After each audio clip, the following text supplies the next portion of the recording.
I'd like to talk to you today about a whole new way to think about sexual activity and sexuality education by comparison.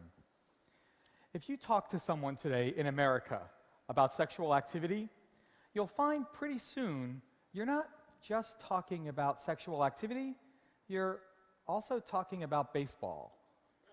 Because baseball is the dominant cultural metaphor that Americans use to think about and talk about sexual activity. And we know that because there's all this language in English that seems to be talking about baseball, but that's really talking about sexual activity. So, for example, it could be a pitcher or a catcher, and that corresponds to whether you perform a sexual act or receive a sexual act. Of course, there are the bases, which refer to specific sexual activities that happen in a very specific order, ultimately resulting in us scoring a run or hitting a home run, which is usually having vaginal intercourse to the point of orgasm, at least for the guy. You can strike out, which means you don't get to have any sexual activity. And if you're a bench warmer, you might be a virgin or somebody for whom whatever reason isn't in the game, maybe because of your age or because of your ability or because of your skill set. A bat's a penis, and a nappy dugout is a vulva or a vagina. A glove or a catcher's mitt is a condom. A switch hitter is a bisexual person, and we gay and lesbian folks play for the other team. And then there's this one. If there's grass on the field, play ball. And that usually refers to if a young person, specifically often a young woman, is old enough to have pubic hair, she's old enough to have sex with. This baseball model is incredibly problematic. It's sexist, it's heterosexist, it's competitive, it's goal-directed, and it can't result in healthy sexuality developing in young people or in adults. So we need a new model. I'm here today to offer you that new model, and it's based on pizza. Now, pizza is something that is universally understood and that most people associate with a positive experience. So let's do this. Let's take baseball and pizza and compare it when talking about three aspects of sexual activity: the trigger for sexual activity, what happens during sexual activity, and the expected outcome of sexual activity. So, when do you play baseball? You play baseball when it's baseball season and when there's a game on the schedule. It's not exactly your choice. So if it's prom night or a wedding night or at a party or if our parents aren't home, hey, it's just batter up. Can you imagine saying to your coach, not really feeling it today. I think I'll sit this game out. That's just not the way it happens. And when you get together to play baseball, immediately you're with two opposing teams. One playing offense, one playing defense. Somebody's trying to move deeper into the field. That's usually assigned to the boy. Somebody's trying to defend people moving into the field. That's often given to the girl. It's competitive. We're not playing with each other. We're playing against each other. And when you show up to play baseball, nobody needs to talk about what we're going to do or how this baseball game might be good for us. Everybody knows the rules. You just take your position and play the game. But when do you have pizza?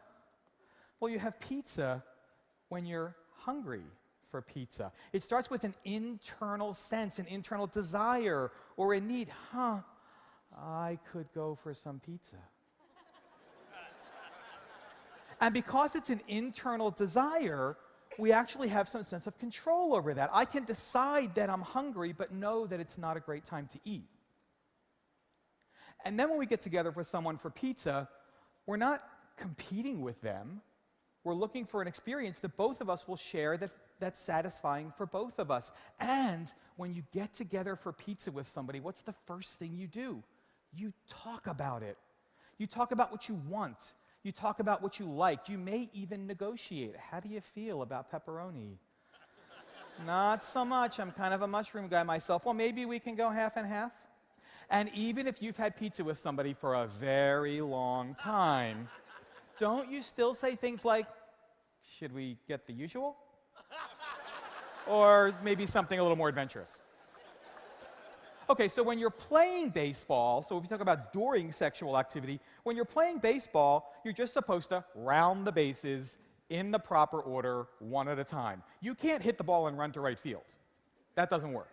And you also can't get to second base and say, I like it here. I'm going to stay here. No. And also, of course, with baseball, there's like the specific equipment and a specific skill set. Not everybody can play baseball. It's pretty exclusive. Okay, but what about pizza?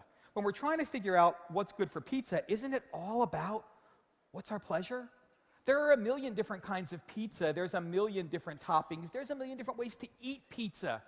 And none of them are wrong. They're different. And in this case, difference is good because that's going to increase the chance that we're having a satisfying experience.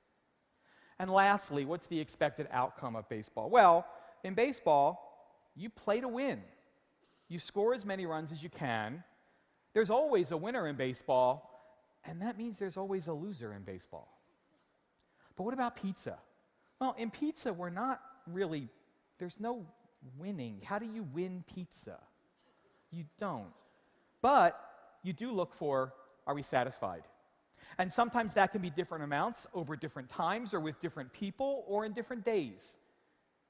And we get to decide when we feel satisfied. If we're still hungry, we might have some more. If you eat too much, though, you just feel gross. So what if we could take this pizza model and overlay it on top of sexuality education? A lot of sexuality education that happens today is so influenced by the baseball model, and it sets up education that can't help but produce unhealthy sexuality in young people. And those young people become older people. But if we could create sexuality education that was more like pizza, we could create education that invites people to think about their own desires, to make deliberate decisions about what they want, to talk about it with their partners, and to ultimately look for not some external outcome, but for what feels satisfying. And we get to decide that. You may have noticed in the baseball and pizza comparison, under the baseball, it's all commands. They're all exclamation points. But under the pizza model, they're questions. And who gets to answer those questions?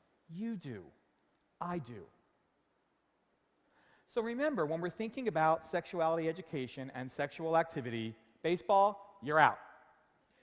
Pizza is the way to think about healthy, satisfying sexual activity and good comprehensive sexuality education. Thank you very much for your time.